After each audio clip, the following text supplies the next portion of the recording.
What's up, y'all, and welcome into the Jack Vita Show. I'm your host, Jack Vita, and today we're introducing a new recap here on the Jack Vita Show. So, the Traitors just wrapped up, and we still will have more Traitors content coming in the coming weeks and months as well. We've got lots of interviews with members of the cast. We just wrapped up the finale.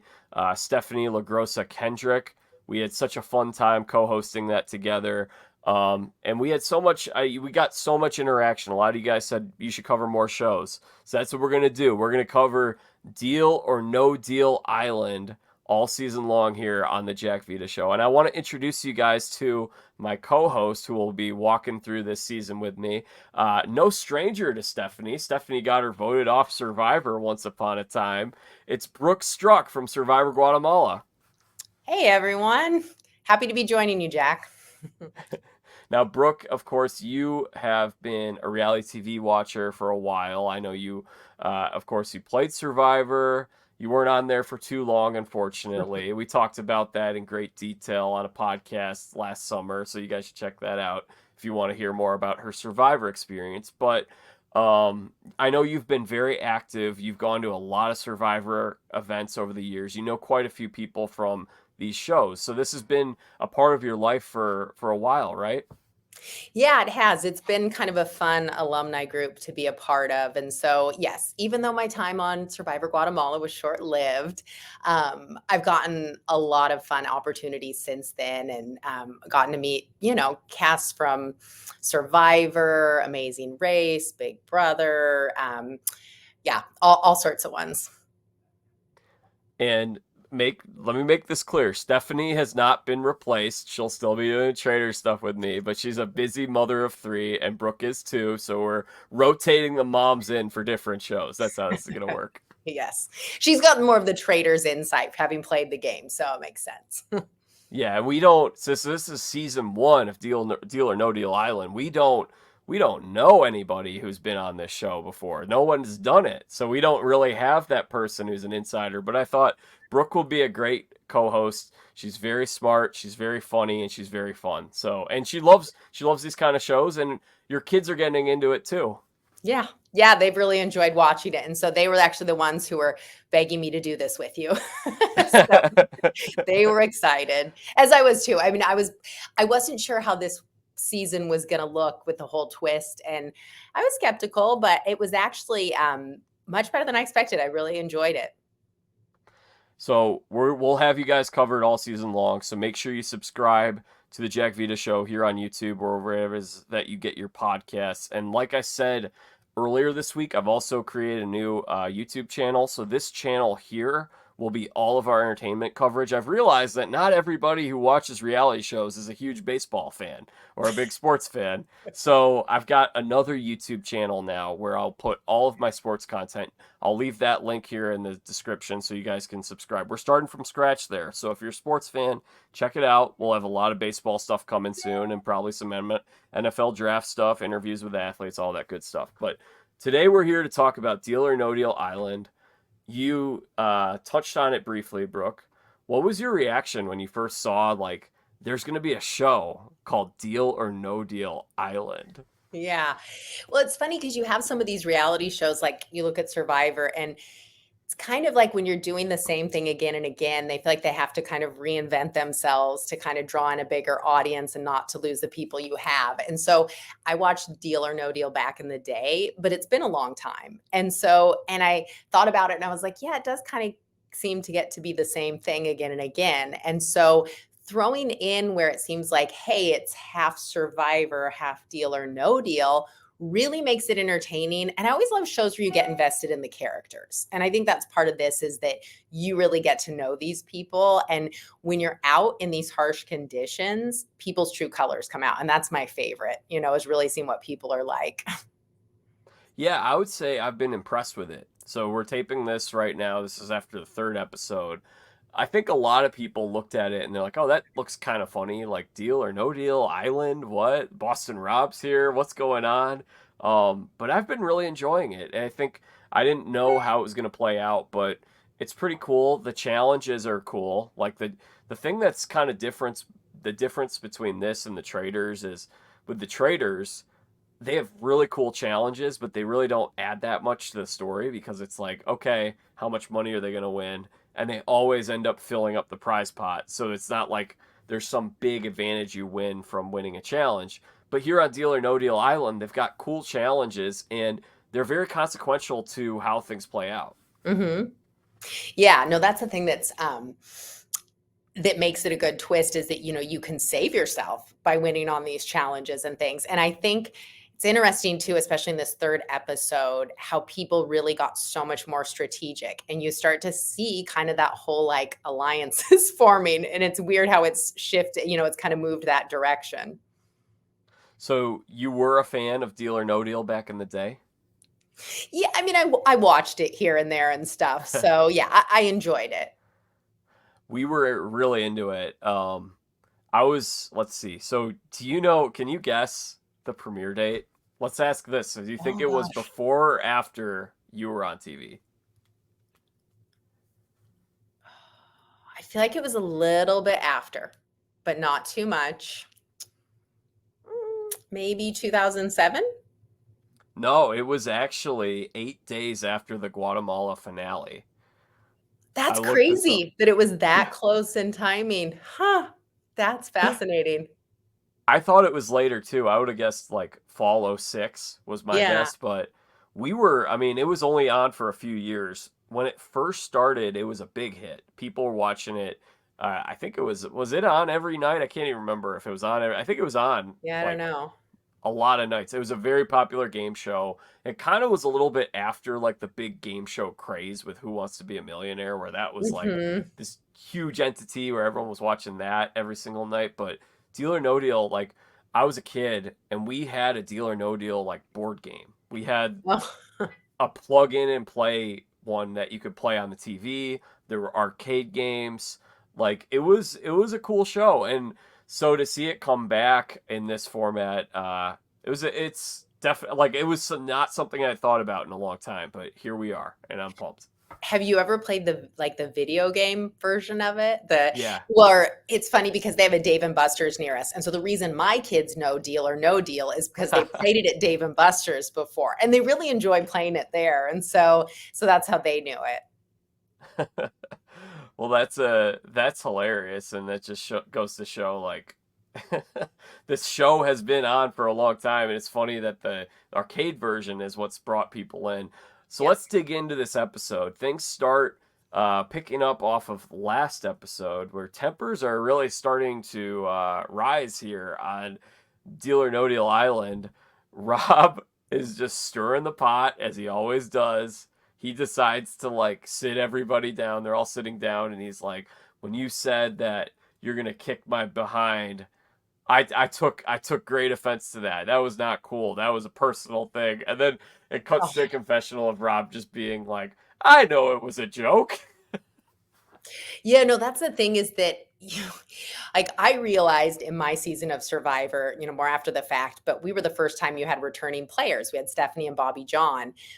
And you realize after the fact, it's like having college students play a game with kindergartners. And that's kind of what you have here is like Rob's the college student playing against all these kindergartners. So he's pulling the strings. And my favorite was when he made this comment like, "I'm the general and they're the soldiers." And he's right. I mean, and props to him. Like, I mean, this is what he should be doing. He's out there to win it. And so he just knows what strings to pull and it just plays out like he's wanted it to. It's crazy.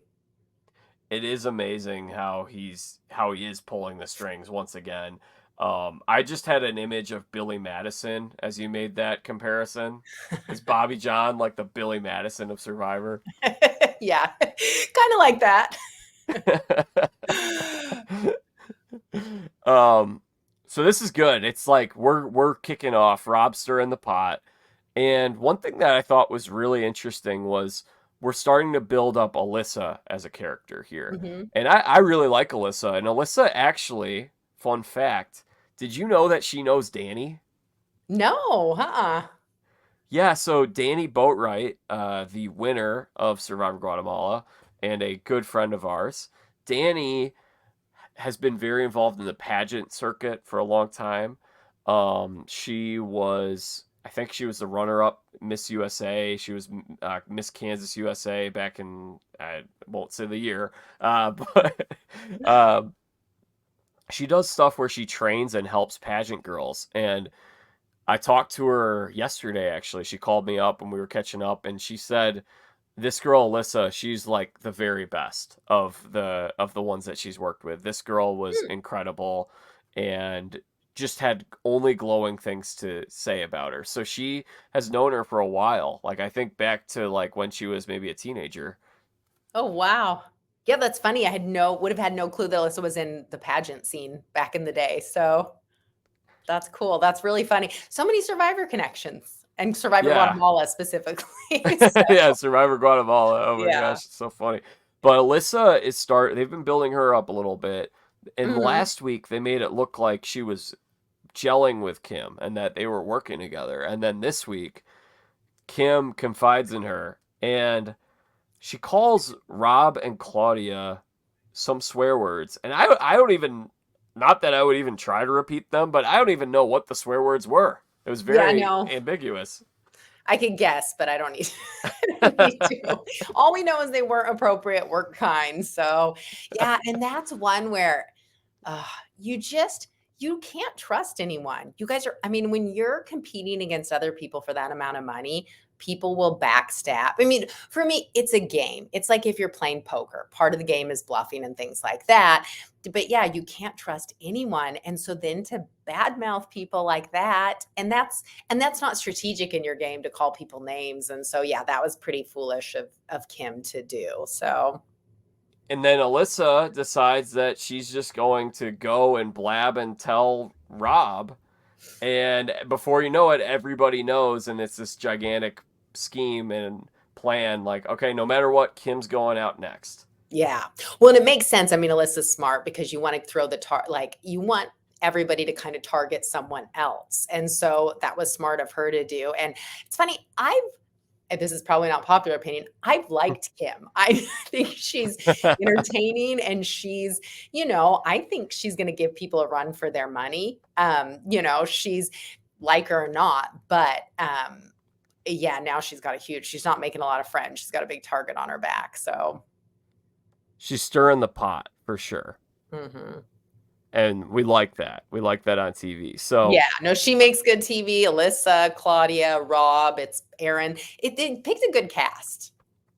it is a good cast. It feels like a greater collection of personalities than we've seen on Survivor in the last couple of years, where I feel like Mhm. a lot of Survivor now, it feels like a lot of them are like the same person.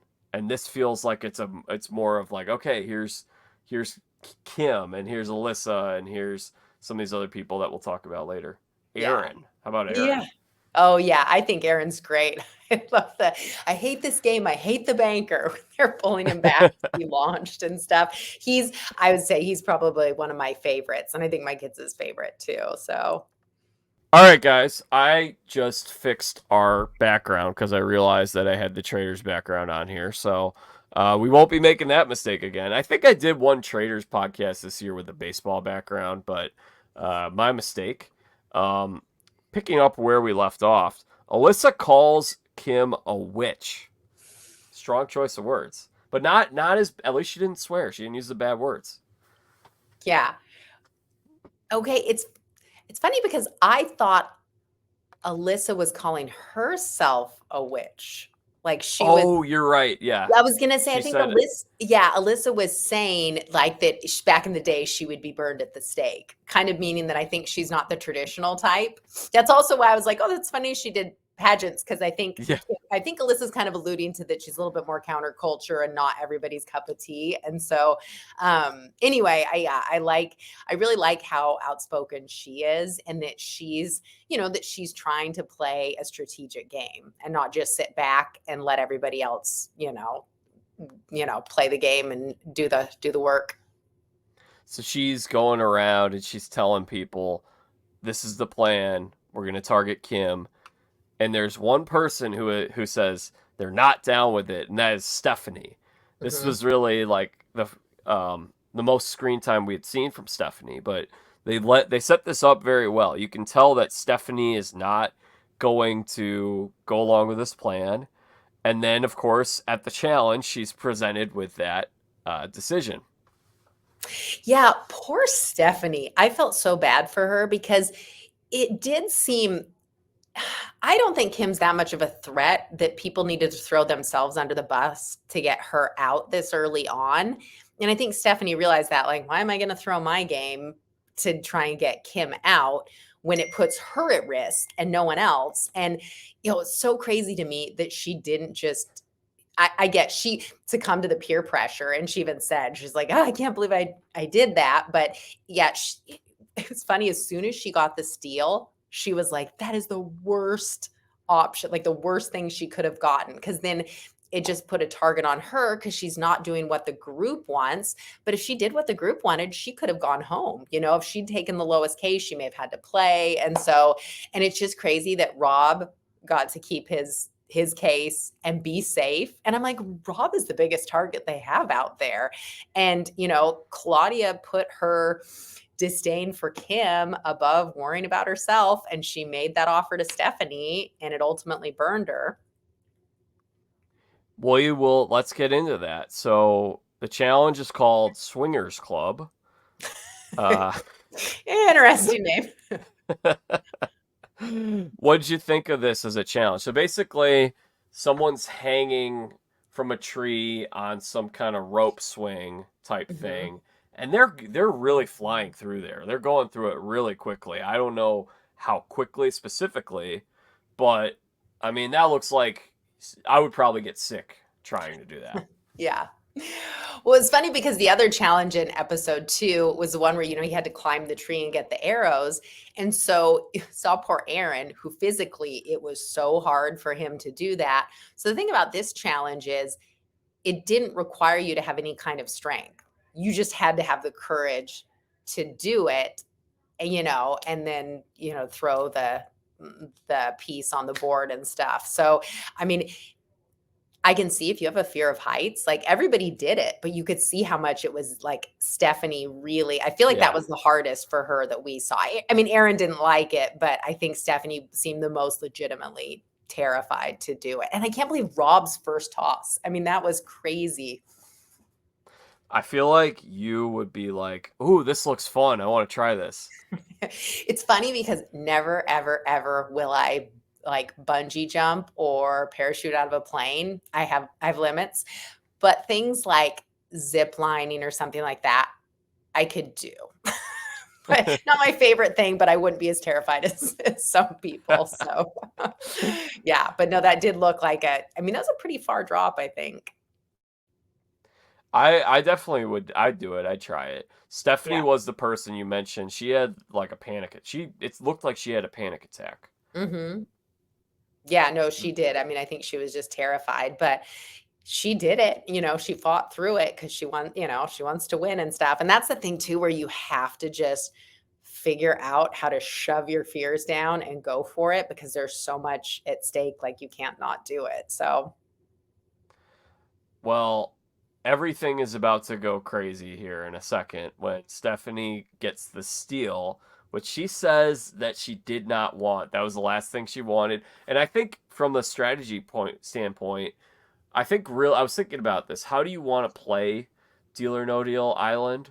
My thought is, especially in this early part of the game, this is a game where I think you really want to lay low as best as possible because mhm. the best thing is obviously if you win immunity, that's great. But if you win immunity, you pick who is going into that of the two people at the bottom.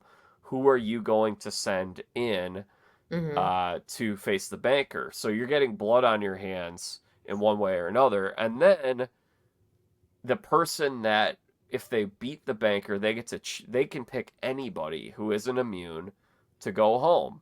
So Mhm. really, I think the top thing that you want to do is keep a low profile. What do you think? Yeah, no, I agree. I think that right now, it's such a huge risk. If someone beats the banker, they just randomly get to pick anyone, and one person's going to have immunity. And so it's like you could play a perfect game and then you can be out before you know it. And I don't think anyone is just going to pick someone that's kind of quiet, hasn't crossed anyone, that's just very,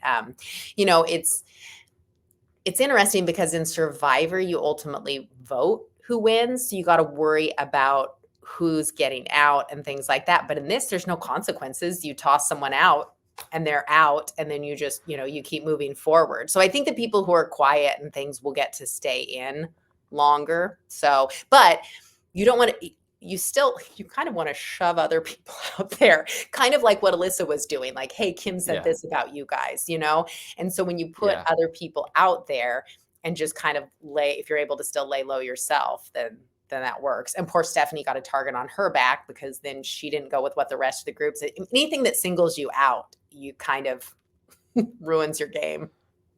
Yeah, and I thought it was interesting because Stephenie is saying, she's like, oh my gosh, this is the last thing I want to do. I don't want to rock the boat. But then she proceeds to kind of at first go after, like, I'm going to take the immunity from Rob. So they were saying take the lowest total, which would basically, that would mean that she would be one of the two people that would face the banker. I could understand her not wanting to do that. Is there a way in between that she can kind of appease the group? Like if she takes like a $50,000 case or whatever it is, maybe it's a $125,000 case, and is there a way that you can do that without getting everybody upset?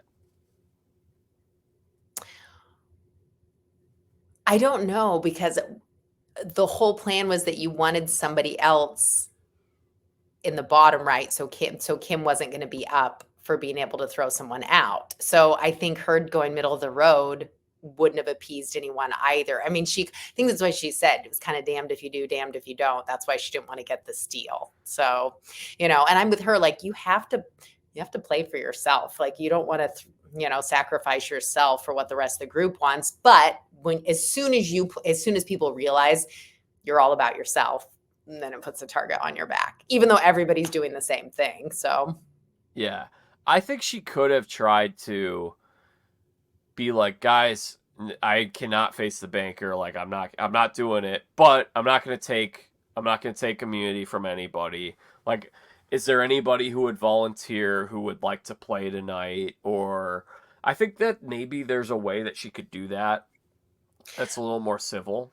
but then if she doesn't take immunity and didn't do the game plan, she could be, I mean, that Yeah. just puts her at risk for being the target. And then if somebody else loses, they could, if they beat the banker, then they'd be like, hey, you didn't do what we said. And so you're out. I mean, that's the thing, is like, you want to make sure you're safe 100%, because it's kind of one of those lifelong things you'll kick yourself for. Hey, I could have won millions of dollars, but instead I was trying to be really polite and give in to peer pressure. It's just regrets you don't want to have. And it's funny though because that's what she ends up doing. She doesn't take immunity. So I feel like this reminded me of something on Survivor. Do you remember when Mike Holloway, Worlds Apart, tried to take the love? Or it was like everyone's gonna take a love letter from loved one letter, and they like all agreed and said we're all gonna put $20 down, buy the loved one letter, and then he went up and at first he didn't take it, and then he was just going to keep all the money so he could buy the advantage. And then he kind of felt guilted and he's like, okay, fine, I'll buy the loved one letter. And it was like he already showed his hand and people already got mad at him. So at that point, you're better off just following through with it. And I think that was the case for Stephenie because if she ends up doing the same type of thing where she talks about going to take it from Rob, and then she ends up taking it from Claudia, and Claudia saying that she wants her gone by the end of the Mhm. episode. So she ends up not. She should have at that point just taken the immunity. Yeah. Yeah. Although I don't think she burned bridges with Rob. And I think if Yeah, she had, I think he would have come hard for her. And so I don't think, as much as Claudia and some of the other group, I don't know that Rob, because he even kind of like, I can't remember what he said in his one of his interviews, but he basically was like, "Oh yeah, I can't believe she let me keep the case." So I don't think he's coming after her like he would have. I think if she'd taken the million from him, that would have been a big target. Yeah. So that's a really good point. And it's kind of like you got to keep Rob happy. That's how everyone's playing right now. Somebody is eventually going to take a shot at him.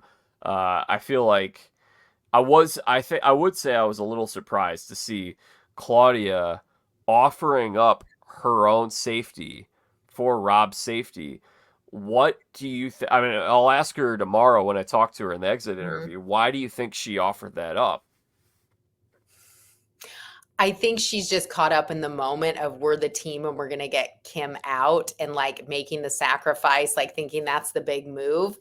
But it just was not, she put herself in a position she didn't have to be in.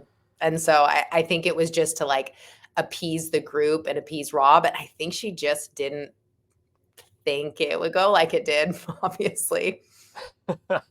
And now we're getting like all of the drama. We're getting a huge confrontation. Things are just going crazy. Claudia's getting mad. Rob gets really mad. He lets the cat out of the bag and he says, "Well, I heard about what you called us." Yeah. And I was a little surprised that Alyssa wasn't like, "Oh my gosh, why'd you throw me under the bus?" kind of reaction in a confessional or anything like that. She didn't seem to care. Yeah. Well, I think, once you're telling everybody that, it's gonna come out. There's Yeah. especially, if she's seen any Survivor, she knows Rob's not just that's gonna come out. He's a little more confrontational about that stuff. So, I think Joe's a great host. I like how he spill the tea, what's going on. So, I've been impressed with him as a host. I think he's done a great job, and I think that also kind of makes the show. Was that tea that he was drinking during that? Yes, no, I think that was it. That's what I thought too. I was like, "And I think he's drinking tea." I'd never seen that before where the host is just kind of watching and just sipping on a drink like, Yeah. "Hey, this is pretty good. I'm a viewer right now." Uh-huh. Yep. I that's a good question, Brooke. How much Survivor do you think these people have seen? Because Aaron, they set it up in the first episode where it looked like he was like, "Oh, of course I recognize Boston Rob," but then he was like, "You were on Heroes versus Villains, and you were a hero, right?" I know. Well, it's funny because some people watch stuff, but they don't really remember years later how things are. I think Kim knows it sounds like, Oh yeah. really well. And I think there's a few other people that may not be letting on how much they know yet. It's hard to say. But yeah, I mean, if you've watched it, you would know that, anybody that's watched, sorry, any of these kind of reality shows would know you want to take out someone who has experience in this type of stuff, especially someone that's like a villain like Rob. And they easily were just distracted to Kim and left Rob in there. How similar is this to your season of Survivor when Stephenie and Bobby John showed up and you guys were all of the rookies? Oh, it's the same thing. It's funny because our tribe, you know, Bobby John wasn't super aggressive on making alliances, and like he's not the type to really be cutthroat and trying to get, talking bad about people and getting them kicked out and things like that. Whereas Stephenie's much more strategic and things. And so she knew, I mean, on her tribe, it was like, let's get this person out, let's get this person out. And then as soon as we merged, she's like, hey, we've got to knock out someone from the other team. So, we're ahead instead of being equal in numbers. So, yeah, I would say Stephenie and Boston Rob are similar in the way they play these type games, which is a compliment. I mean, they're both great players, competitive, they're smart, and they can read people and they know how to push the buttons. Yeah, that makes a lot of sense. Because, like, Bobby John, I was thinking about Guatemala the other day, as I always do. I was actually listening to the Survivor Historians podcast on Guatemala a couple days ago when I was road tripping. And one of the things I was thinking about is like with your season, Bobby John is somebody that you can just kind of use. Like in that situation, it's like this guy's going to work so hard around camp. He's going to be great in the challenges, and he'll be a loyal number to us. Whereas someone like a Stephenie or a Boston Rob is like, you probably should target real early, because if you don't, they're going to be a big time threat over the course of the game. Bobby John will be a threat to make it far, but he's probably not going to win ever, really, unless he wins a ton of immunities at the end. But I do think, like, with a Rob or a Stephenie, like, you got to get that person out right away. And I thought that that was where this was going to go in the first episode. I was getting nervous Mhm. seeing Rob, and I'm like, there's no way this guy's going to last very long. But, I mean, he's got people giving up their security in the game for him, and I've never seen him have this much loyalty to him on a show before.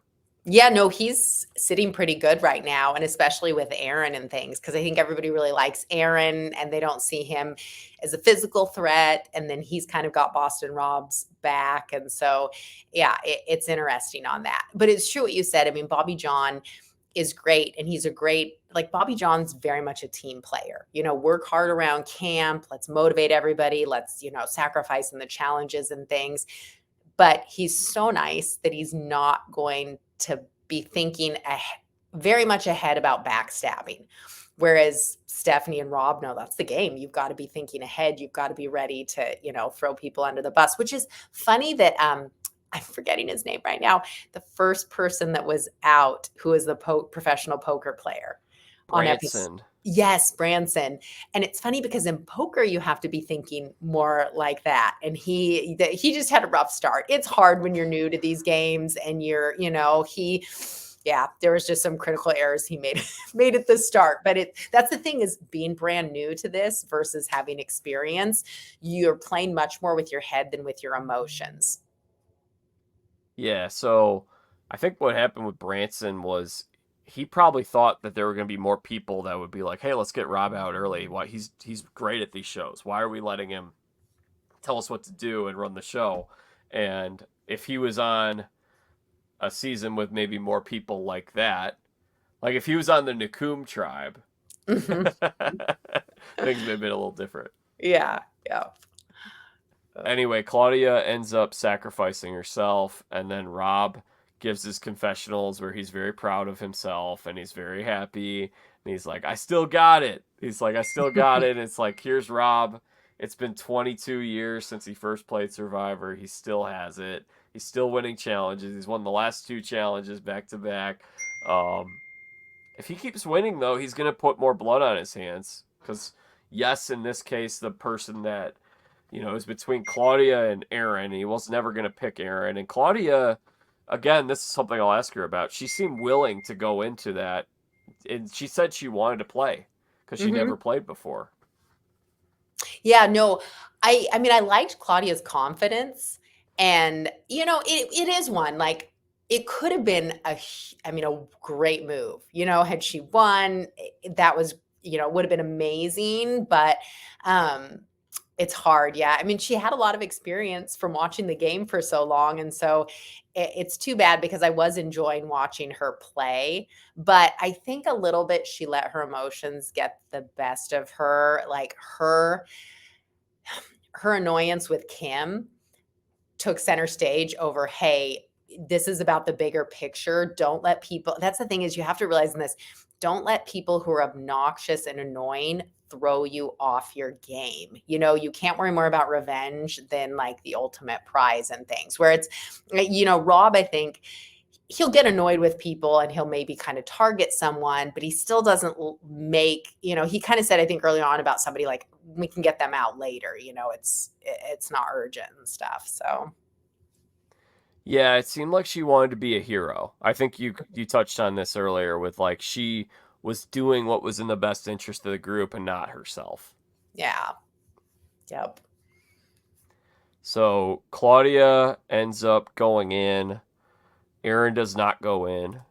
And she does say that she's going to either pick Stephenie or Kim. So I think this is what we'll see, is like, it's really interesting with an edit because you don't know if the person's going to win or not. Typically when you watch a show like this, it comes like Survivor, you have an idea it's between this person, and now we're going to go to tribal council. And this is like, okay, well, if I win, it's between this person and this person, but I might not win. So it's a matter of, will I even get that chance to pick?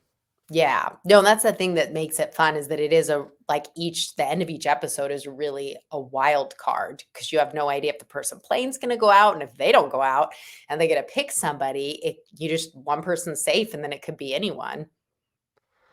And I'm happy that they're playing Deal or No Deal. I did not, again, I watched the first episode. I had no idea like how this was going to work or anything. I just saw the cases and stuff scattered around the island, challenges, and Boston Rob. That's all I really knew about this show. And then, of course, the history of Deal or No Deal. So I was happy to see them playing Deal or No Deal. And each week, the person plays, and they have to accept an offer that is greater than the one in their suitcase. Otherwise, it's like they can hang on to their suitcase, and then when they get down to two cases, what's in their suitcase has to be greater than the case that they do not choose. So really, at best, you're always going to have a 50-50 shot. You could always ride it out and just stick with your one suitcase. Yeah, yeah, and that's what was interesting. I was trying to figure out how they were gonna do this when they announced the show and things, and um I mean, yeah, that's what I like is there's a survivor component, but then you get to the end and it's kind of, it's logic and statistic of what are your odds? And okay, I've got this, there's this many cases under the offer and there's this many cases above. And so sometimes you're like, this is just a no-brainer. This is, the odds are going to tell you what you should do and stuff. But that makes it kind of a fun component at the end of it. And it's crazy how much you can win in this game. I mean, that's the part that makes it really exciting is they're building up this huge pot of money, so much more than Survivor that's been on for 25 years when they've never upped the winnings. I know, and I was like, so Traitors, they just split $200,000. That was how that was the prize pot. So I shouldn't give away the ending because I know you haven't seen it yet. Yeah. There are a lot of people who haven't seen it, so I won't give it away. But that's how big that prize pot was. This one, like they teased it earlier that it's like there's like an offer or potential prize of like $4.4 million, and it's a Yeah. stupid amount of money. Yeah, it's crazy. I mean, it's one where I'm like, pick me, I'll play the play the game. Plus, I saw the tents and I was like, this sounds great. Sleep on the beach and tents. I mean, it's very luxury compared to Survivor and stuff. So, but yeah, it makes it really exciting and you really kick yourself if you make a mistake. I actually think they're casting for season 2 right now. Ooh, So maybe this is my show because I'm gonna have to play one of these shows one of these days. yes, I think you should. This would be it. There's so much money. Yes. Now love to know, what do you get compensated if you go out fourth or whatever it is, because if it's like, oh yeah, you get $10, then it might not be worth your time. Yeah, no, hopefully they get something. I mean, I'm sure there's something in there they get, but yeah, I'd be curious to know how, what the difference is. And I'm guessing it's a fixed amount regardless of what the final, pot is, Yeah. but it's not based on that. So, I think that what is really interesting, so the key is either you hang on to the case until the very end and you just take that 50-50 shot, or you want, what's so strange about this compared to previous formats of Deal or No Deal is you want the lowest number. So you want a penny in your case. If you pick the penny, then you automatically are going to win unless you hang on to the case the whole time. So mhm. that's what's kind of interesting. So I'm watching this and I'm like, from a probability strategic standpoint, ideally I want a low number in my case.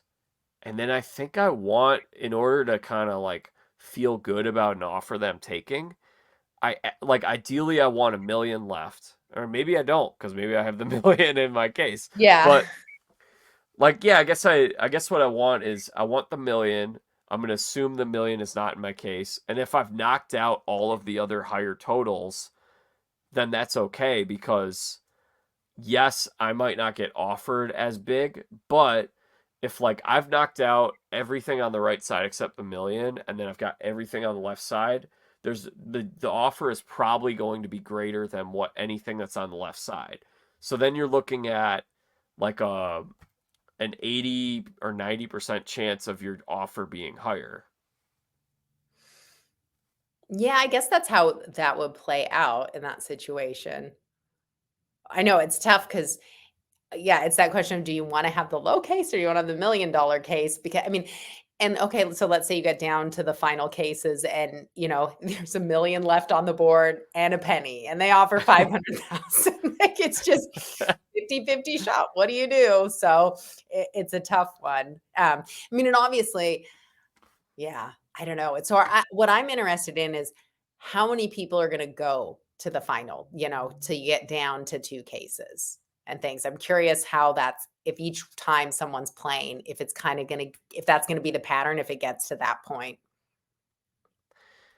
Am I wrong about my kind of approach with it? Am I missing anything? No, I mean, I haven't worked through it yet and really thought about the different scenarios of how it plays out, but, I mean, that sounds accurate. Because it's different than, like, yes, for the group, the most amount of money that you secure or take or whatever, that's great for everybody else. But Mhm. like you want to preserve yourself. So I don't really care how much money I'm actually taking because I don't keep that money. It's not for me, it's for the group. And Yeah. then I might have a chance of winning it later. So really what you want is it's just different because in other format like previous formats of Deal or No Deal, you want to knock out all of the low numbers no matter what. In Yeah. this case, you want a low number in your case, and then you want to take something that's more than that. So if you can find a situation where what your offer is greater than so if your offer is greater than a majority of the totals that are on the board, then you want to take that offer from a probability standpoint. Yeah. Well, I mean, you want a low number in your case if you're not gonna go with Yeah. your case, obviously, and didn't Aaron, in the first episode, he went with his case, Yeah, right? Yeah, and had a he higher did. higher amount in there. But that is the thing that I noticed that was interesting is that you're absolutely right. Yes, it grows the pot, but that's not what your focus should be on, because I noticed that a couple times, I think maybe when Kim was playing and with Claudia. I don't think Aaron said that, but they were like, "No, no, no, we need, banker's offer is low. I want more money for the pot." And I'm like, "No, no, no, don't worry. It's just about keeping yourself in the game because who cares how much you grow the pot if you get out? You're not, it's pointless." So, So if I knocked out everything on the left side and now all of my totals are like really high, my offer's still going to be somewhere in between the middle of that. So I'm still going to be getting like a 50% chance of that. yeah, that's the thing. The banker's always going to give you an offer where it's about if you can split it equally, 4 cases above, 4 cases below, it will. And if it's, close, it may be 3 above and 4 below or whatnot. But yeah, it's always going to come in right in the middle. Yeah. So it is interesting because then it's like when you get down to the final two cases, your case has to have the higher total if you ride with that case. But that's funny to me because then it's like that's influenced by the order of how you pick the other cases. So like if you had picked the let's say it's 50,000 and 100,000 and you've got um and then there was another let's say a 200,000 and you've got the this is going to be too complicated. But you get what I'm I saying. Like was if trying you to knock follow. out Well, yeah, I'm like let's say the initial case you picked is the $1,000,000. But then as you open cases, it's like 750,000's out, now 500,000. And that's the thing is you start to lose confidence. Like if you in theory had everything on the left side, a penny, yeah. $50, $100, you lose confidence that the one you have is the $1,000,000. And and in that situation, you're probably likely to take the banker's offer because what's the odds that it's the one high one when you have all these low ones? I mean, Right. actually, I think that would be one where if you pick the million, but then knock out all the other big cases right away, you are likely to lose. Yeah, in some ways, I feel like picking the $1,000,000 case really makes it it actually is gonna be the hardest scenario to win Yeah, because any offer the banker gives you, you're gonna have more than. So if you pick the million, you have to stick with your case, otherwise you're guaranteed to lose, right? exactly. So my point is, you want a penny in your case. You want the Yeah. lowest total possible, so that way you're going any offer that you take is going to be greater than that. So Yeah, yeah, I that's see what what I you're th- that's what I think is interesting about this, because in previous formats of Deal or No Deal, you were always hoping that you had a million in your case. Yeah, no, that's very true. Interesting. So you should probably pick your least favorite number as your case I instead know. of your favorite number. Yeah, that's true. Only you can have there were some clues as to which one had the penny in it, so Well, Claudia picks case number 1, and that was her case on the show, and I didn't realize that the models always had the same case. Did you? no, I didn't realize that. So I did a little research. Mhm. Seasons 1 through 4, she was the number 1 case girl. That was her Huh. spot. And then she got bumped to a Well, different case. I don't know what happened. She probably pursued a greater opportunity. Yeah. Meghan Markle was on this show she was a case girl I did not know that. for like Interesting. one season. Yeah. So, are you telling me Meghan Markle's watching, Deal or No Deal? She listens to this Or podcast too, so we better be nice. yes.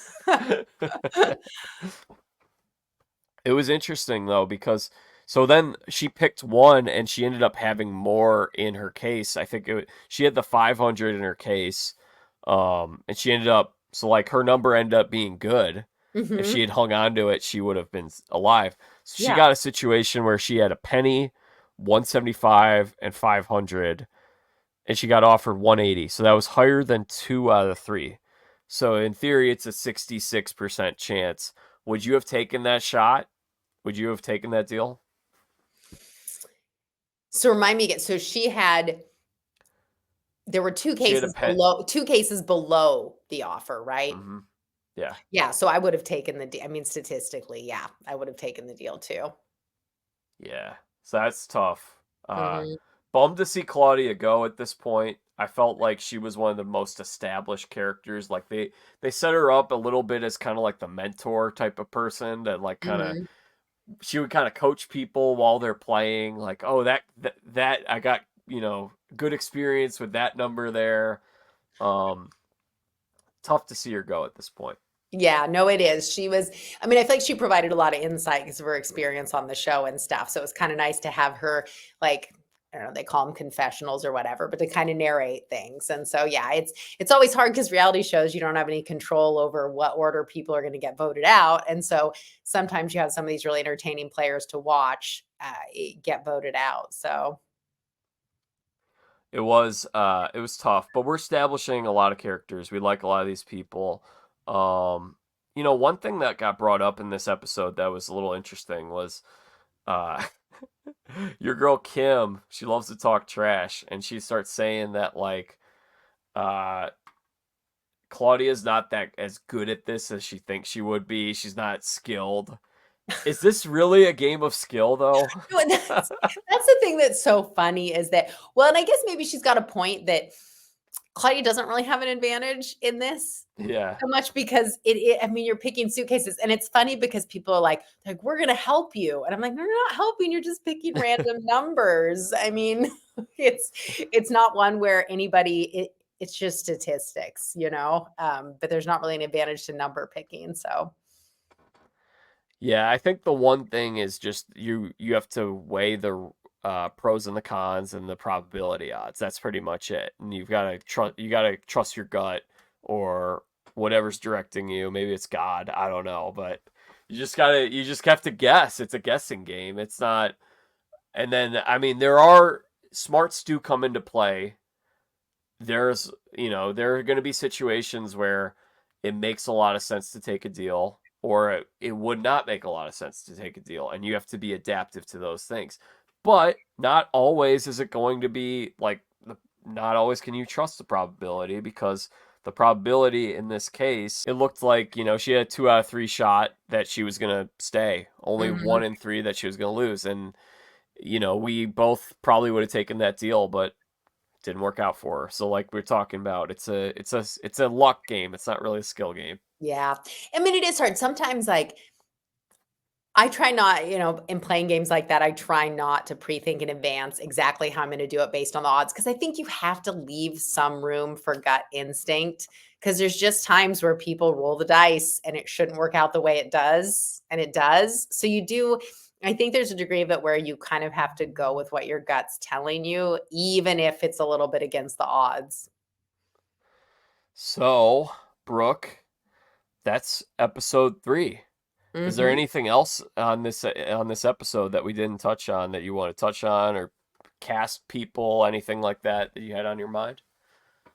No, I think, I'm just really curious to watch Aaron's gameplay. He seems like a very earnest, genuine person, and he just speaks his heart, and he's really fun to watch, and it's interesting to see, like, I think the 2 polar opposites in this game would be Rob and Aaron, and so it's a really great contrast that they've kind of paired up. So I'm kinda curious to see, how that's gonna play out, and how Kim's gonna keep, what's gonna be the aftermath of this, because they had the challenge, everything got very heated, all this stuff came out, they go to play the game, and so now what are gonna be the repercussions when they're back at camp and, Kim's talking to everybody. So I'm curious to see. Feel like there's gonna be more sparks flying. Yeah, it's really getting good. I think we're paving the groundwork for more drama, more conflict, more people at each other's throats, more people gaming, Mhm. strategizing. Is there anyone that has impressed you the most with their gameplay? I think Kim, honestly, like, I mean, yes, she's run her mouth and cross, but when you saw the first mud challenge, which by the way, flashbacks to Guatemala, when we did tug of war in the mud, I mean, it Oh looked yeah. exactly like that. People lost their shoes. I mean, you couldn't move. Like and you were covered in mud, and they get showers, I assume. We did not get showers. That was not fun. Go clean up afterwards. But you have Kim who, she was still just fighting out there trying to get it. She had to get help from the other people, but she didn't she didn't have that I am weak mentality. She did and also not like, "Hey, thanks for helping me out," kind of thing. She just is like, "Nope, I'm coming for everybody. I'm going to do this and they don't expect me." So, I appreciate that about her is she's just like, "I'm doing this and doesn't matter my age," and she's fighting for it. So, that impresses me that she's a fighter. She's going for it. Mhm. Uh, I would say that I was impressed with Alyssa the most this week, based on I like what you said, just kind of deflecting, putting other people in the line of fire. Oh, this person's talking bad about you. This person using true pieces of information, not just lying and making stuff Mhm. up and stirring the pot, but taking true pieces of information and planting seeds. And I think she played this pretty well. I think she's in a good spot. Um, she definitely is on Rob's good side, so that's a good thing for this stage of the game. At Mhm. some point, though, someone's going to take Rob out, right?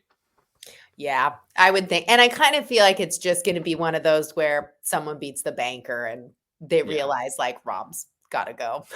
So, I mean, I yeah. think I think Kim would be the most likely. I would think if Kim goes up against the banker again and wins, my guess would be that that would be her. It would have been Claudia, I think, first, but since Claudia's already out, my guess is she's smart enough to take Rob out. So I think Rob's worst case scenario is if Kim goes and beats the bank.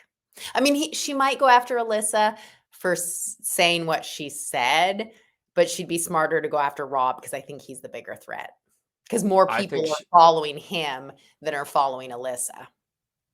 yeah, I think she'll go after Rob if she wins. I think that others will target him later. I think people are right now. It's kind of like you just want to like it's way too early to be rocking the boat and making a name for yourself and being a potential target. So it's better to keep everything close to the vest and just kind of play it safe. And then when you get a little later into the season, it's like, oh, you know what? Rob's a dangerous threat. He's a great competitor.